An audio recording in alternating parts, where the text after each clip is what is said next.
Friends అందరు ఎలా ఉన్నారు? ఈరోజు నేను ఒక బెంగాలీ హర్రర్ మిస్టరీ ఫిల్మ్ ని ఎక్స్ప్లెయిన్ చేయబోతున్నాను. దీని పేరు అందర్ మహల్. ఇదొక అమ్మాయి స్టోరీ. ఆమె పెళ్ళనేది ఒక ఇంట్లో జరిగిపోతుంది. అక్కడ ఏం కూడా సాధారణంగా ఉండదు. చాలా డార్క్ గా హరిఫైయింగ్ సీక్రెట్స్ ఉంటాయి. అయితే ఒకరు అరేంజ్ మ్యారేజ్ చేసుకుంటే ఒకవేళ అత్తయ్య గారి ఇంట్లో ఇలాంటి ఇన్సిడెంట్స్ ఒకవేళ జరిగితే ఎలా ఉంటుంది అనేది ఈ సినిమా యొక్క స్టోరీ. ఇక లేట్ చేయకుండా ఈ వీడియోలోకి వెళ్ళిపోదాం. ఈ స్టోరీ కిరణ్ అనే అమ్మాయిది. కిరణ్ చిన్నప్పుడే తన తల్లిని కోల్పోయింది. అప్పటి నుంచి ఆమె తండ్రి ఆమెను పెంచాడు. ఇప్పుడు ఆమె యొక్క పెళ్లి చేయడానికి చూస్తున్నాడు. కానీ కిరణ్ కి పెళ్లి చేసుకోవడం తొందరేం లేదు, అంత ఇంట్రెస్ట్ కూడా లేదు.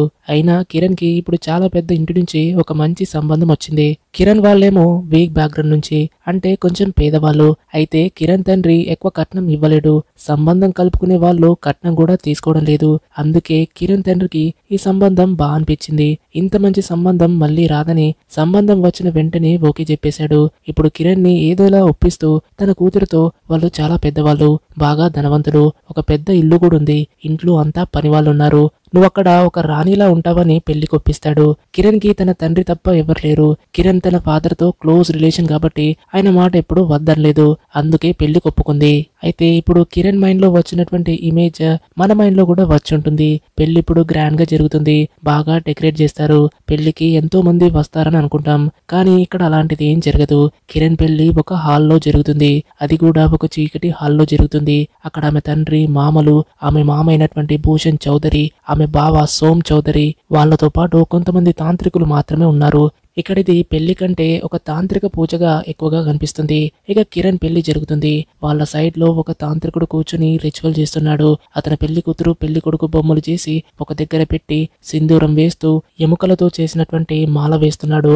మంత్రాలు కూడా చదువుతున్నాడు. కిరణ్ అదంతా చూస్తుంటే ఆమెకది వింతగా అనిపిస్తుంది. ఇది అసలు ఏమైనా పెళ్ళేనా అని అనుకుంటుంది.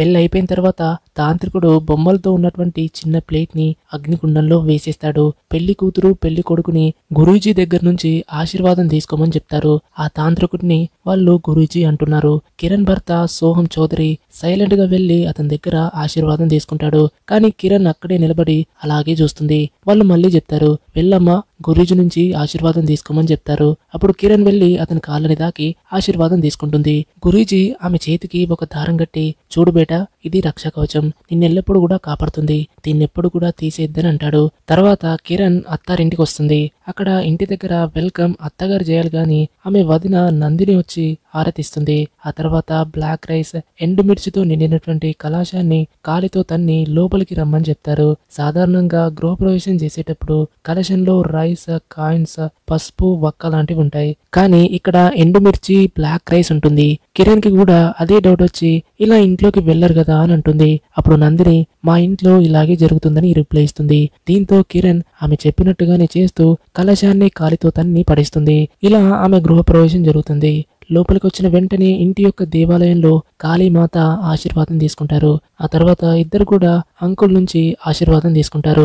కిరణ్ కి ఆశీర్వాదం ఇస్తూ అంకుల్ అంటాడు, నాకు పూర్తి నమ్మకం ఉంది, నువ్వు ఈ ఇంటి యొక్క అదృష్టాన్ని పూర్తిగా మారుస్తావు. మా ఫ్యామిలీ ఎంతో కాలంగా కొన్ని సమస్యలతో పోరాడుతుంది, వాటి నుంచి విముక్తి పొందడంలో నువ్వు మాకు సహాయం చేయగలవని అంటుంది.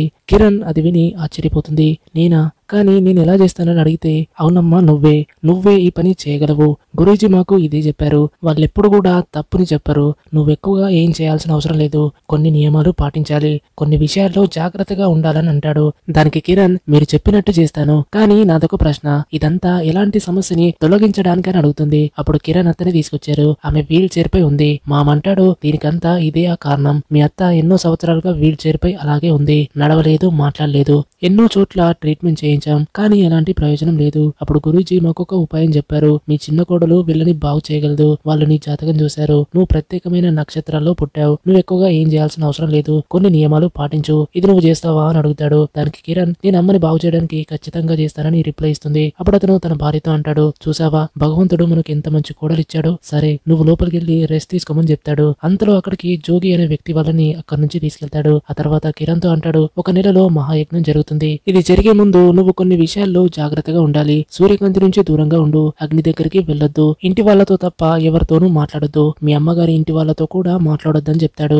ఇదంతా విని కిరణ్ షాక్ అవుతుంది. ఇది ఒక రకమైన రిచువలా లేక నన్ను ఇక్కడ ఒక బందీగా చేస్తున్నారా అని షాక్ అవుతుంది. కిరణ్ యొక్క షాకింగ్ ఎక్స్ప్రెషన్ చూసి మామంటాడు, నేను అర్థం చేసుకుంటాను, నీపై మేము చెప్పలేని ఒక పెద్ద భారం వేస్తున్నాం, కానీ మాకిప్పుడు ఎలాంటి ఆప్షన్ లేదు, నువ్వే మాకున్నటువంటి చివరి ఆశ అని అంటాడు. దానికి కిరణ్ అంటుంది, మామయ్య మీరు టెన్షన్ అవ్వద్దు, మీరు నాపై చూపినటువంటి నమ్మకాన్ని నేను కాపాడతాను, ప్రతి నియమాన్ని బాగా పూర్తి చేస్తాను, అన్ని రూల్స్ ని ఫాలో చేస్తానని చెప్తుంది. అప్పుడు అతను ఆమెకు ఆశీర్వాదం ఇస్తూ హ్యాపీగా ఉండమని ఇప్పుడు నీ రూమ్ కి వెళ్ళమని చెప్తాడు. కానీ అతను మళ్ళీ ఆపి, కొంచెం ఆగమ్మా, నీ మొబైల్ ఇవ్వు, నాకు తెలుసు నువ్వు తెలివైన దానివి, కానీ ఒకవేళ తప్పుగా బయట వాళ్ళతో మాట్లాడితే చేయాల్సినటువంటి నియమం పాడవుతుంది, నువ్వేం టెన్షన్ అవ్వకు, నేను ఒక నెల అయిన తర్వాత నీ ఫోన్ ని నీకు ఇచ్చేస్తాను. ఇప్పుడు కిరణ్ కి ఇదంతా మరీ ఎక్కువ కనిపిస్తుంది. తన భర్త సోహం వైపు చూస్తుంది. అతను తనని సపోర్ట్ చేస్తూ ఏమైనా చెప్తాడా అని చూస్తుంది, కానీ అతను ఆమెను సపోర్ట్ చేయకుండా మొహం పక్కకి తిప్పేస్తాడు. అప్పుడు కిరణ్ సైలెంట్ గా తన ఫోన్ ని ఇచ్చేస్తుంది. ఆ తర్వాత ఆమెని నందినితో పంపించేస్తారు. సోహం ఫాదర్ తన కొడుకుతో ఒంటరిగా మాట్లాడుతూ, జాగ్రత్త, ఎలాంటి తప్పు జరగకూడదు, నీ అన్న నుంచి జరిగినటువంటి ఆ తప్పు నీ నుంచి జరగకూడదు, అందుకే జాగ్రత్త అని చెప్తాడు. మరోవైపు నందిని కిరణ్ ని తీసుకెళ్లి ఆమె రూమ్ ని చూపించి, ఒక విషయం తెలుసుకో, మేము చౌదరి ఫ్యామిలీ వాళ్ళం కాబట్టి బయట వాళ్ళతో మాట్లాడడం, ఇప్పుడు నువ్వు కూడా ఈ ఫ్యామిలీలో ఒక భాగం, ఈ నియమం నీపై కూడా వర్తిస్తుందని చెప్తుంది. దానికి కిరణ్ అంటుంది, కానీ నేను ఇలా ఎప్పుడు ఉండలేదు, చిన్నప్పటి నుంచి నది చెరువు దగ్గర ఆడుకుంటూ తిరుగుతూ ఉండేదాన్ని, కానీ ఇప్పుడేమో ఇలా 4 గోడల మధ్య బంధించబడి ఉండాలా, ఇది ఆలోచిస్తేనే భయంగా ఉందని అంటుంది. అప్పుడు నందిని అంటుంది, నీకు అనిపించిందా చౌదరి ఫ్యామిలీ కోడలు అవ్వడం అనేది అంత ఈజీ కాదు, వాళ్ళేం ఆలోచించి నీకు ఇంత పెద్ద బాధ్యత ఇచ్చారో నాకైతే అర్థం కావట్లేదు, నువ్వు ఇప్పటి నుంచే భయపడుతున్నావు, నాకైతే నువ్వు ఇదంతా చేస్తావని అనిపించట్లేదు. అప్పుడు కిరణ్ అంటుంది, మీరెందుకు ఇలా అంటున్నారు, నేను మీ చెల్లెల్లాంటి దాన్ని, నా నుంచి ఏమైనా తప్పు జరిగితే మీరు సరిచేయండి, నాకు హెల్ప్ చేయండి అని అంటుంది. మరోవైపు సోహం తండ్రి అతని నుంచి ఒక ప్రామిస్ తీసుకుంటాడు. మహాయజ్ఞం పూర్తయ్యే వరకు కిరణ్ ని వర్జిన్ గా ఉంచమని అంటాడు. దానికి సోహం ప్రామిస్ చేస్తాడు. మరోవైపు నందిని అంటుంది, నేను బోలతో చెప్పి నీ సామాన్ని ఇక్కడ పెట్టిస్తాను, ఏమైనా హెల్ప్ కావాలంటే పూలీని అడుగు, ఆమె చేసి పెడుతుంది. బోలా ఇక్కడ మేల్ సర్వెంట్, పూలి ఏమో ఫీమేల్ సర్వెంట్. వెళ్తూ వెళ్తూ మరో విషయం కూడా చెప్తుంది. అవును, నేను ఒక విషయం చెప్పాలి, చౌదరి ఫ్యామిలీ కోడళ్ళకి కారణం లేకుండా ఇంట్లో ఎక్కడ పడితే అక్కడ తిరగడానికి పర్మిషన్ లేదు, ఈ విషయం గుర్తించుకోమని చెప్పేసి అక్కడి నుంచి వెళ్లిపోతుంది. ఆ తర్వాత సోహం అక్కడికి వస్తాడు. కిరణ్ తో ఎక్కువగా మాట్లాడు, డైరెక్ట్ గా అక్కడికి వచ్చేసి, నేను మార్నింగ్ 6:30కి లేవాలి, అందుకే 10:30 లోపు లైట్స్ ఆఫ్ అవ్వాలి, ఇప్పుడు 11 అయింది, నేను దీనికి ఆల్రెడీ లేట్ గా ఉన్నా, ఇప్పటికీ గుడ్ నైట్ అంటూ లైట్స్ ఆఫ్ చేసి పడుకుంటాడు. కిరణ్ కి ఇది వింతగా అనిపిస్తుంది, ఎందుకంటే ఈ రోజు వాళ్ళ ఫస్ట్ నైట్, ఇతనేంటి ఇలా చేస్తున్నాడని అనుకుంటుంది. ఆ తర్వాత కిరణ్ సోహంతో సిగ్నల్స్ చేస్తూ, వినండి, ఈ రోజు రాత్రి ఏమైనా స్పెషల్ లేదా అని అంటే, సోహం తన యాక్షన్స్ ని జస్టిఫై చేస్తూ, చూడు, నా అభిప్రాయం ఏంటంటే ఇద్దరు కూడా ఒకరినొకరు బాగా తెలుసుకోకముందే, హృదయాలు కలవకముందు ఫిజికల్ అవ్వడం అనే దానికి అర్థం లేదు, నేను దీన్ని నమ్ముతాను, ఐ హోప్ నువ్వు కూడా నా మాటలు అర్థం చేసుకుంటున్నావని ఆశిస్తున్నా అని రిప్లై ఇస్తాడు. దానికి కిరణ్ అర్థమైందని చెప్పేసి ఏం మాట్లాడకుండా సైలెంట్ గా పడుకుంటుంది. నెక్స్ట్ డే మార్నింగ్ కిరణ్ స్నానం చేసి రెడీ అయిపోయి బయటకు వస్తుంటే కిచెన్ లో టీ కాగుతూ ఉంది.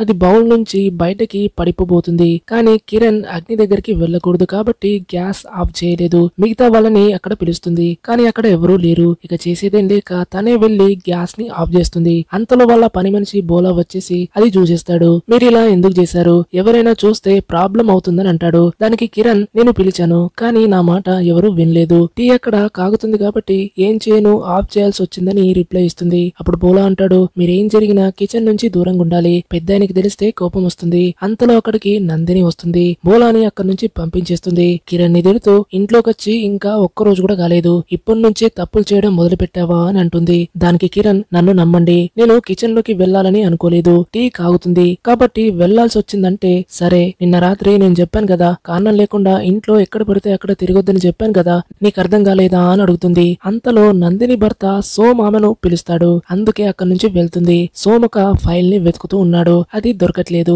దాంతో అతను నందిని మీద కోపం తెచ్చుకుంటాడు. ఎన్నిసార్లు చెప్పాను నేను నా వస్తువుల్ని తాకొద్దని, ఇప్పుడు చూడు నా ఫైల్ దొరకట్లేదు, ఇప్పుడు నిలబడి ఏం చూస్తున్నావు, నా ఫైల్ వెతకడంలో హెల్ప్ చేయమని అరుస్తాడు. అప్పుడు వాళ్ళ కూతురు తుషి అంటుంది, నాన్న ఆ ఫైల్ ని తాత తీసుకెళ్లారు. అంటే ఇక్కడ నందినిది ఏ తప్పు లేదు, కానీ సారీ చెప్పడానికి బదులు ఆమెను మళ్లీ తిడతాడు. ఫైల్ నాన్న తీసుకెళ్లారని కూడా నీకు తెలీదా, ఇంతకీ నువ్వేం చేస్తుంటావు, చిన్న పిల్లకి తెలుసుగాని కానీ నీకేం తెలీదు. ఇప్పుడు నిలబడి నా మొహమేం చూస్తున్నావు, వెళ్ళి ఈ ఫైల్స్ ని అరేంజ్ అయ్యి ఆమెను వర్త్లెస్ అని అంటూ అక్కడి నుంచి వెళ్లిపోతాడు. దాంతో నందిని బాధపడి ఏడుస్తుంది. ఇక్కడ కిరణ్ తన బ్యాగ్ ఓపెన్ చేయడానికి ప్రయత్నిస్తుంది, కానీ లాక్ అయిపోయి ఓపెన్ అవ్వట్లేదు. హెల్ప్ కోసం పూలిని పిలుస్తుంది, కానీ ఎలాంటి ఆన్సర్ లేదు. బయటకు వచ్చి చూస్తే ఆమె దగ్గరలో లేదు. తన ముందు జోగి అనే వ్యక్తి కత్తిని పదును చేస్తూ ఉన్నాడు. అతనితోనే బ్రదర్ నా సూట్ కేసు ఓపెన్ అవ్వట్లేదు, కొంచెం హెల్ప్ చేయమని అడుగుతుంది. కానీ అతను దానికి ఒప్పుకోకుండా పూలిని అడగమని చెప్తాడు. ఆ తర్వాత కిరణ్ పూలిని వెతుక్కుంటూ మెట్లు దిగుతూ ఉంటుంది. అందులో కింది దగ్గర ఒక రూమ్ దగ్గరికి చేరుకుంటుంది. ఆ రూమ్ కి తాళం వేసి ఉంది. అది ఎర్రటి బట్టలో చుట్టేసి ఉంది.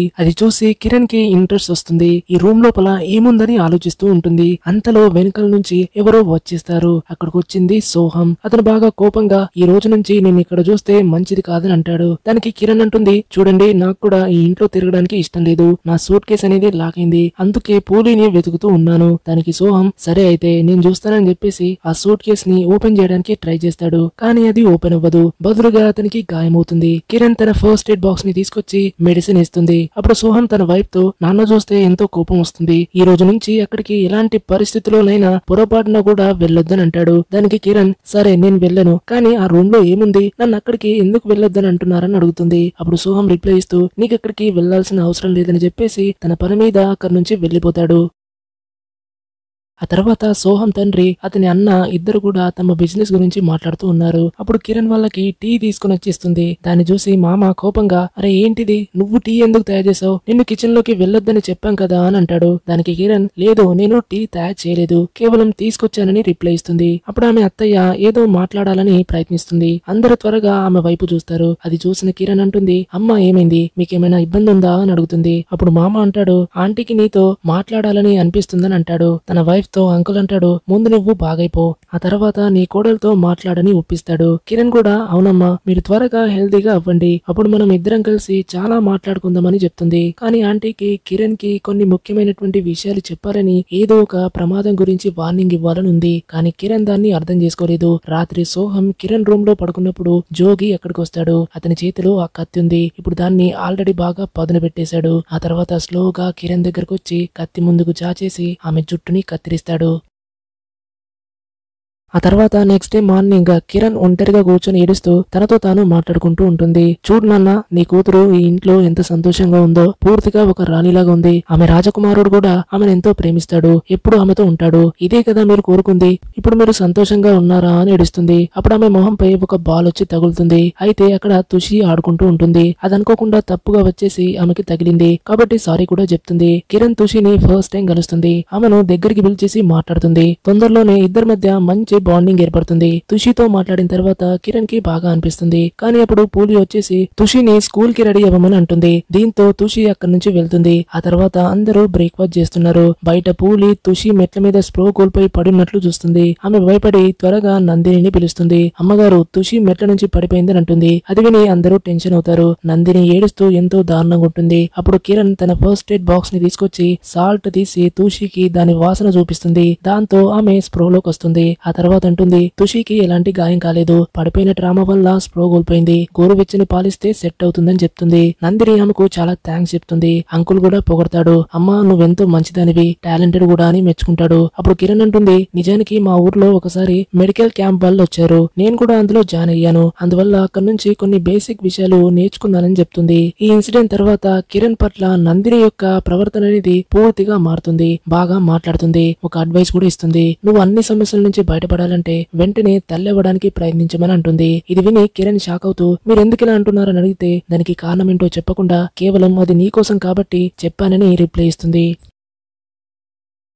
ఇక రాత్రి కిరణ్ పడుకున్నప్పుడు కలలో ఆ డోర్ తో పాటు ఒక డాల్ రిచువల్ కనిపిస్తుంది. దాంతో ఆమె నిద్ర నుంచి లేస్తుంది. ఆ తర్వాత బయట నుంచి కొన్ని గంటికల సౌండ్స్ తో పాటు మంత్రాల సౌండ్స్ వస్తున్నాయని గమనిస్తుంది. టైం చూస్తే కరెక్ట్ గా రాత్రి 2:15 అయింది. ఇదంతా వింతగా అనిపిస్తుంది. ఇంత రాత్రి ఇక్కడ ఏం జరుగుతుందని బయటకెళ్లి చూస్తుంది. అక్కడ కిరణ్ పెళ్లిని చేసినటువంటి ఆ పూజారిని తాంత్రిక రిచువల్ చేస్తున్నాడు. ప్లేట్ లో కొన్ని బొమ్మలు పెట్టుకున్నాడు.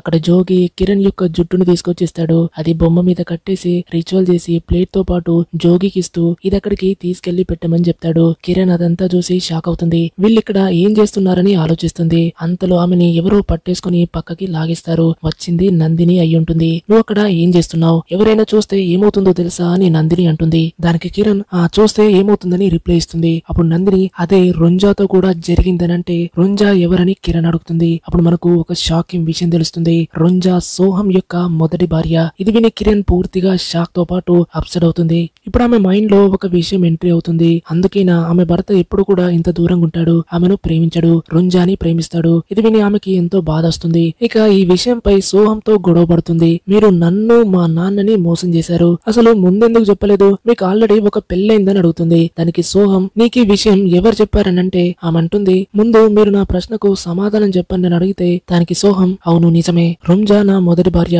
కానీ ఎవరైనా రొంజా గురించి చెప్పినా కూడా ఆమె ఎక్కడికి వెళ్ళిందని చెప్పలేదు కదా, ఆమె తన లవర్ తో పారిపోయింది, నాన్నే స్వయంగా పారిపోతున్నట్టు చూసి నాతో చెప్పారు. రొంజా నా గతం, దాన్ని ఇప్పుడు నేను మర్చిపోయాను, కానీ ఈ రోజు మళ్ళీ నువ్వు నా గతాన్ని తీసుకొచ్చి నా ముందు నిలబెట్టావు, నాకున్నటువంటి గాయాల్ని మళ్ళీ పెంచేసావంటూ ఎమోషనల్ గా అక్కడి నుంచి వెళ్లిపోతాడు. కిరణ్ మైండ్ లో ఇప్పుడు మరో విషయం రన్ అవుతూ ఉంటుంది. వీళ్ళింకా ఎన్ని సీక్రెట్స్ ని దాచించారనేటువంటి డౌట్ ఉంది. ఈ ఫ్యామిలీలో ఉన్నటువంటి పెద్ద సీక్రెట్ ఆ క్లోజ్ చేసినటువంటి డోర్ వెనుకాల ఉందని అనిపిస్తుంది. అయితే రిచువల్ జరిగే రాత్రి జోగి చేతిలో తాళాల గుత్తిని చూసింది. డోర్ యొక్క కీ అనేది అందులోనే ఉంటుందని అనుకుంటుంది. ఆ తర్వాత కిరణ్ ఏం చేసిందంటే జోగి యొక్క రూమ్ బయట దాక్కుని వెయిట్ చేస్తుంది. అతను బయటకు వెళ్తే రూమ్ లోకి వెళ్లి అంతటా వెతుకుతుంది, కానీ ఎలాంటి కీస్ దొరకవు. లాస్ట్ గా దిండు కింద చూస్తే కీలు దొరుకుతాయి. తర్వాత అక్కడి నుంచి డోర్ ఓపెన్ చేయడానికి కిందికి వెళ్తుంది. అంతలో జోగి మళ్ళీ వచ్చేస్తాడు. ఆమె వెళ్తున్నట్టు చూసేస్తాడు. వెంటనే వెళ్లి కీలు చెక్ చేస్తాడు. చూస్తే అవి కనిపించవు. అతనికి ఇది కిరణ్ చేసిన పని అని అర్థమవుతుంది. కిందేమో కిరణ్ ఆ తాళాల యొక్క గొత్తిల నుంచి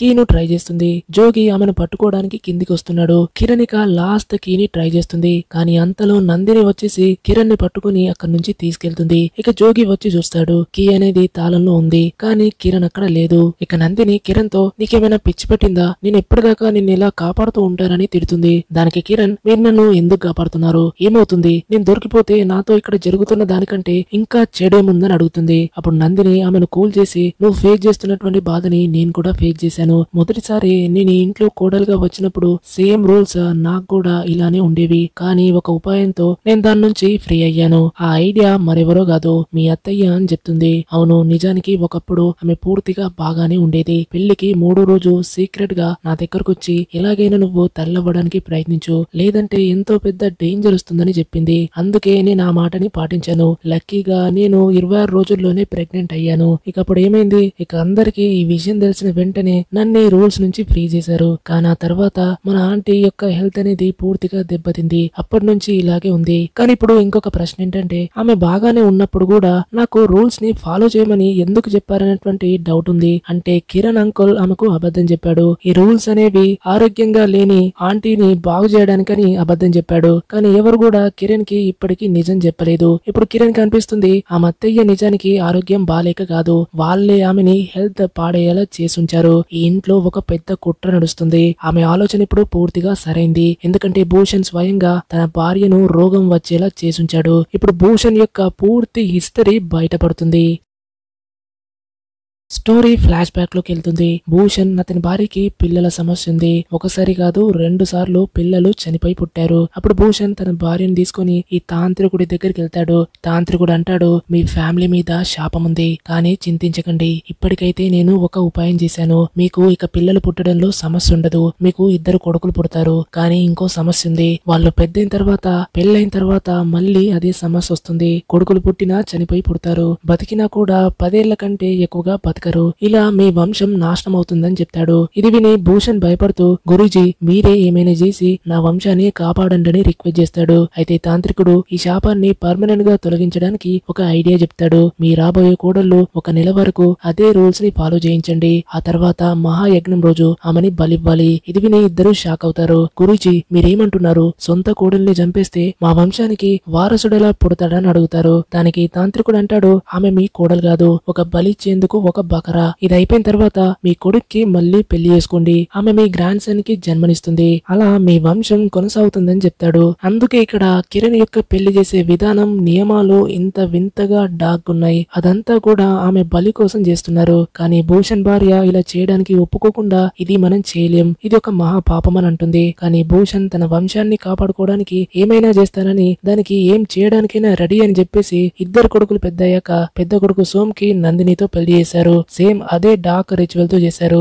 బలిచ్చేందుకు ఫస్ట్ బక్రా నందిని అయ్యుంటుంది. కానీ అతని భార్యకి అది నచ్చలేదు. తన కోడల్ని కాపాడడానికి నందినిని తల్లవ్వమని చెప్పింది. ఎందుకంటే రూల్స్ ప్రకారం బలేనేది మ్యారేజ్ అయిన వాళ్ళు కావాలి, దాంతో పాటు ఆమె వర్జిన్ అమ్మాయి అయి ఉండాలి. అయితే నందిని తన భర్తను తన దగ్గర చేసుకోవడంలో సక్సెస్ అయింది. దీంతో ప్రెగ్నెంట్ కూడా అయింది. దీంతో భూషణ్ ప్లాన్ కూడా ఫెయిల్ అయిపోయింది. అందుకే ఆ రోజు సోహంతో మీ అన్నయ్య చేసినటువంటి మిస్టేక్ ని నువ్వు కూడా చేయొద్దని అని ఉంటాడు. అయితే ఇప్పుడు అతనికి రెండో పెళ్లి చేయలేడు కాబట్టి చిన్న కొడుకు సోహం కి రొంజాతో పెళ్లి చేశాడు. కానీ రొంజాకి తన అత్తయ్య సొంతంగా అంతా చెప్పేసింది. దీంతో మళ్ళీ ప్లాన్ అనేది ఫెయిల్ అయిపోయింది. ఇప్పుడు కిరణ్ ఈ బలికి మూడో అటెంప్ట్ అని చెప్పొచ్చు. సో ఇక ఈ థర్డ్ అటెంప్ట్ ని వేస్ట్ చేయకుండా భూషణ్ తన భార్యని కావాలని రోగం వచ్చేలా చేసుంటాడు. ఎలా అంటే ఏం చెప్పలేనంతగా చేసేశాడు. అందుకే ప్రతిరోజు పాలలో ఏదో కలిపి ఇస్తాడు. ఈ రోజు కూడా బలవంతంగా ఇస్తాడు.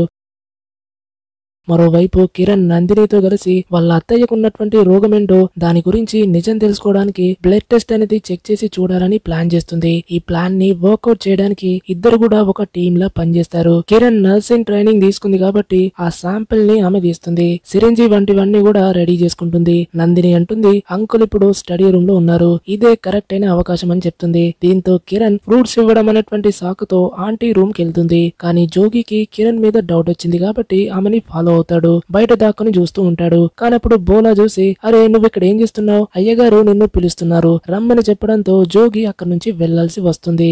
ఇక కిరణ్ అత్తయ్యతో మీరు డెఫినెట్ గా నయమవుతారు, నేను మిమ్మల్ని బాగు చేస్తాను, కొంచెం నాకు సహకరించండి ఇలా చెప్పేసి శాంపిల్ తీసేస్తుంది. ఇక తీసుకొచ్చి నందినికి ఇస్తుంది. ఎందుకంటే నందిని మీద ఎలాంటి రూల్స్ లేవు కాబట్టి ఆమె బయటకు వెళ్ళొచ్చు. ఆ శాంపిల్ తీసుకుని టెస్టింగ్ కోసం ఇవ్వడానికి వెళ్తుంది. కానీ జోగికి వీళ్ళ మీద డౌట్ వచ్చింది కాబట్టి ఆమెను ఫాలో అవుతాడు. నందిని కూడా అది గమనిస్తుంది. మరోవైపు ఆ తాంత్రికుడిని చూస్తాం. అతను మహాయజ్ఞం లేక తన రిచువల్ కి సన్నాహాలన్నీ కూడా చేస్తున్నాడు. అందులో కిరణ్ ని బలివ్వబోతున్నాడు. ఇక్కడ మనకు తెలుస్తుంది ఏంటంటే ఇదంతా చేస్తుంది భూషణ్ కోసం కాదు, అతని వంశం కోసం కూడా కాదు, తన కోసం మాత్రమే చేస్తున్నాడు. తన తాంత్రిక శక్తులు పెంచుకోవడానికి ఇదంతా చేస్తున్నాడు. అసలు విషయం ఏంటంటే ఈ రిచువల్ పూర్తయితే అతను కాలచక్రం యొక్క రహస్యాన్ని తెలుసుకుంటాడు. దాంతో భూతం, భవిష్యత్తు, వర్తమానం మూడింటిపై ఒక పెద్ద విజయం సాధిస్తాడు. ప్రపంచంలోనే అత్యంత శక్తివంతుడవుతాడు. చూసారుగా అసలు గేమ్ ఇది. అంతలో జోగి అతనికి కాల్ చేసి నందిని, కిరణ్ ఏదో చేస్తున్నారు, నాకు వాళ్ళపై డౌట్ ఉందని చెప్తాడు. దానికి తాంత్రికుడు అంటాడు కిరణ్ కథ ఇప్పుడు దాదాపుగా ముగిసిపోయింది,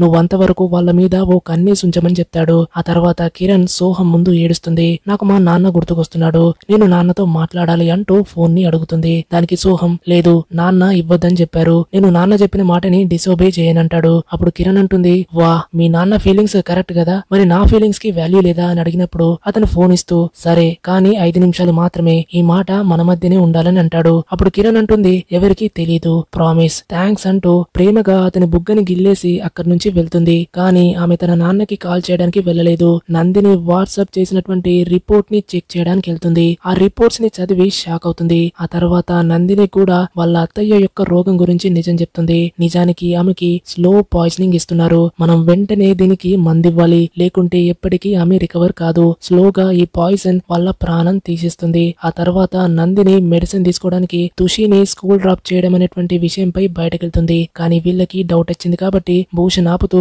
జోగి ఉన్నాడు కదా నా కారులో నిన్ను డ్రాప్ చేస్తాడని చెప్తుంది. నందిని ఇప్పుడు వద్దని చెప్తే డౌట్ వస్తుంది కాబట్టి ఏమనకుండా అతనితో పాటు వెళ్తుంది. కానీ రోడ్డు మధ్యలో కారుని ఆపేసి తుషితో నేను మెడికల్ స్టోర్ దగ్గరికి వెళ్లి వచ్చేసానని చెప్పేసి వెళ్తుంది. కానీ జోగి కూడా కార్ నుంచి దిగి ఆమెను ఫాలో అవుతాడు. నందిని అది గమనిస్తుంది. వెనకాలే అలాగే వస్తూ మెడికల్ స్టోర్ దాకా రీచ్ అవుతాడు. ఇలా అయితే మెడిసిన్ తీసుకుంటున్నట్టు అతను చూసేస్తాడు కాబట్టి ఈసారి నందిని తిరిగేసి మామయ్య నిన్ను తుషిని స్కూల్ డ్రాప్ చేయమన్నారా లేక నా మీద ఓ కన్నేసి ఉంచమన్నారా అని అడిగితే దానికి జోగి మీకేమైనా అవసరం అవుతుందని మీతో ఉన్నానని రిప్లై ఇస్తాడు. ఇది విన్న నందిని అతన్ని తిట్టేస్తుంది. ఎలాంటి మనిషివయ్యా నువ్వు, మీ ఇంట్లో ఎప్పుడైనా అమ్మ చెల్లెలు ఉన్నారా లేదా, ఒక స్త్రీ మెడికల్ స్టోర్ కి వచ్చి తనకి కావాల్సినటువంటి వస్తువుల్ని తీసుకుంటుంది, నువ్వు నా వెనకాలే వస్తున్నావు, ఇక్కడ నుంచి పో అని తిట్టడంతో అతను సైలెంట్ గా వెళ్లి దూరంగా నిలబడతాడు. ఇక నందిని మెడిసిన్స్ ని కొని త్వరగా పర్స్ లో పెట్టేస్తుంది. జోకి ఆమె ఏం కొన్నదో కూడా చూడలేదు. ఇలా మెడిసిన్స్ తీసుకొచ్చి కిరణ్ కి ఇస్తుంది. ఇక ఛాన్స్ తీసుకుని కిరణ్ తన అత్తయ్య రూమ్ కెళ్లి మెడిసిన్ ఇవ్వడం మొదలెడుతుంది.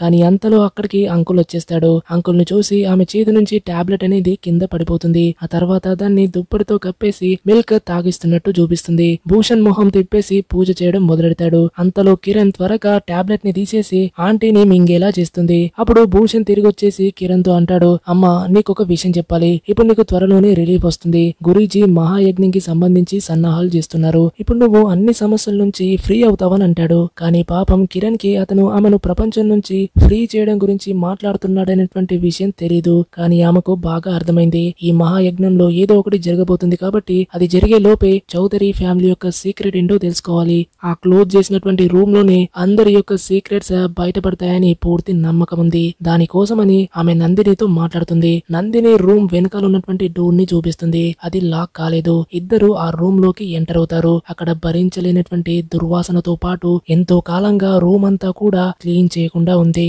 ఆ తర్వాత ఒక కార్నర్ లో ఇద్దరు కూడా అలాంటి వస్తువులు చూస్తారు. దాంతో ఇద్దరి పరిస్థితి దారుణమవుతుంది. అక్కడ ఒక ఎముకల సమూహం పడింది. ఎర్రటి శారీలో చుట్టుంది. నందిని అది గుర్తుపట్టేస్తుంది. ఇది రొంజా సారీ. ఆ ఎముకలు రొంజావే అయ్యుంటాయి. అంటే రొంజాకి నిజం తెలిసి ఇక్కడ నుంచి పారిపోవడానికి ట్రై చేసినప్పుడు భూషణ్ జోగితో కలిసి ఆమెను చంపేసి ఆమె యొక్క శవాన్ని ఈ రూమ్ లో క్లోజ్ చేశాడు. సోహం కి ఆమె తన బాయ్ ఫ్రెండ్ తో పారిపోయిందని అబద్ధం చెప్పాడు. దీంతో అతను నిజం అనుకుని నమ్మేశాడు. ఎందుకంటే తండ్రి మీద అతనికి పూర్తిగా అందభక్తుంది. అయితే ఇదే చౌదరి ఫ్యామిలీ యొక్క డార్క్ సీక్రెట్. దీన్ని తెలుసుకున్నటువంటి కిరణ్ నందిని ఇద్దరు యొక్క స్పిరిట్స్ అనేవి ఒక్కసారిగా షాక్ అయిపోతాయి. అప్పుడు కిరణ్ అక్కడ ఆ బొమ్మ అనేది అక్కడ పడి ఉండడం చూస్తుంది. రాత్రి వాళ్ళు రిచువల్ చేసింది అయ్యుంటుంది. అంతలో బయట ఎవరో వచ్చేస్తారు. లాక్ ఓపెన్ చేస్తున్నాడు. నందిని కిరణ్ తో, కిరణ్ నువ్వు పారిపోమని చెప్తుంది. దానికి కిరణ్, లేదు నేను ఒంటరిగా మిమ్మల్ని వదిలి వెళ్ళలేనని అంటుంది. అప్పుడు నందిని, నేను కూడా వస్తున్నాను, నువ్వు త్వరగా పారిపోమ్మని చెప్పేసి కిరణ్ ని అక్కడి నుంచి పంపించేస్తుంది. కానీ ఆమె దొరికిపోతుంది. తిరిగి చూస్తే ముందు అక్కడ జోగి నిలబడి ఉన్నాడు. ఇక్కడ కిరణ్ పారిపోతూ పూలితో ఎదురుపడుతుంది. పూలి అంటుంది, అయ్యో మీరిక్కడున్నారా, నిన్ను చాలా సేపటి నుంచి వెతుకుతున్నాను, రండి గురూజీ వచ్చారు, మిమ్మల్ని పిలుస్తున్నారని చెప్తుంది. మరోవైపు తాంత్రికుడు భూషణ్ తో ఈ రోజే మహాయజ్ఞం రిచువల్ చేస్తానని చెప్తాడు. అప్పుడు సోహం కిరణ్ ని తీసుకుని వస్తాడు. వాళ్ళతో కూడా మహాయజ్ఞం ఈ రోజే, రెడీగా ఉండండి అని చెప్తాడు. మహాయజ్ఞం జరగబోతున్నప్పుడు కిరణ్ ఎంతో భయపడి ఏడుస్తుంది. వీళ్ళు నందినిని చంపేశారు, ఇప్పుడు నన్ను కూడా చంపేస్తారని అనుకుంటుంది. అంతలో సోహం ఆమెకి పాలు తీసుకొచ్చిస్తాడు. అది కూడా రిచువల్ లో భాగమే అయ్యుంటుంది. ఆ తర్వాత డైరెక్ట్ గా మహాయజ్ఞం యొక్క సీన్ ని చూపిస్తారు. అక్కడ కిరణ్ పూర్తిగా స్పృహ కోల్పోయి పడింది. తాంత్రికుడు ఆమెని బలివ్వడానికి రిచువల్ స్టార్ట్ చేస్తాడు. కానీ అంతలో కిరణ్ లేచి కూర్చుంటుంది. ఎందుకంటే ఆమె ఇక్కడే తన తెలివిని యూజ్ చేసింది. నిజానికి ఆ పాలని తాగలేదు, పక్కకు పోసేసింది. అక్కడికి సోహం కూడా నందినిని తీసుకుని వచ్చేస్తాడు. ఆమెను చూసి కిరణ్ అంటుంది, వదిన మీరు బాగున్నారా, ఎక్కడికి వెళ్లారని అడుగుతుంది. దానికి నందిని, జోగి నన్ను ఆ రూమ్ లో క్లోజ్ చేశాడని చెప్తుంది. సోహం వచ్చి నన్ను బయటకి తీయకపోతే నేనక్కడే ఒక ఎముకల సమూహంగా మారిపోయేదాన్నని రిప్లై ఇస్తుంది. ఈ విషయం సోహంకి తుషి చెప్పింది. ఎందుకంటే జోగి నందినిని బలవంతంగా క్లోజ్ చేసేటప్పుడు ఆమె చూసేసింది. సోహం అంటాడు, నందిని వదిన నాకంతా చెప్పేసింది, మీరసలు మనుషులే కాదు రాక్షసులు. నాన్న మీరమ్మతో ఇలా చేస్తారా, మిమ్మల్ని నాన్న అని పిలవడానికి కూడా సిగ్గేస్తుంది, చీ అని అంటాడు. అక్కడ ఉన్నటువంటి తాంత్రికుడు, సరే ఇక మీ ఫ్యామిలీ డ్రామా చాలని చెప్పేసి తన మనుషులతో, అరే మీరు ఇంకా ఏం చూస్తున్నారు, వెంటనే వీళ్ళని పట్టుకోండి అని అంటాడు. దీంతో వాళ్ళని పట్టేసుకుంటారు.